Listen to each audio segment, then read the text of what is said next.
अंबादास काटे. महादेवाच्या मंदिरात नंदी असल्याशिवाय शोभा येत नाही आणि कार्यक्रमाला अध्यक्ष असल्याशिवाय शोभा येत नाही. म्हणून आजच्या कार्यक्रमाचे अध्यक्ष पूज्य गुरुजन वर्ग व येथे जमलेल्या माझ्या बालमित्रांनो, आज मी ते काही राजमाता जिजाऊ यांच्याविषयी काही दोन शब्द सांगणार आहे. ते तुम्ही शांत चित्ताने ऐकावे अशी माझी नम्र विनंती.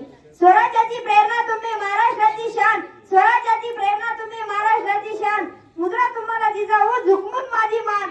मुद्रा तुम्हाला जिजाऊ झुकवून माझी मान.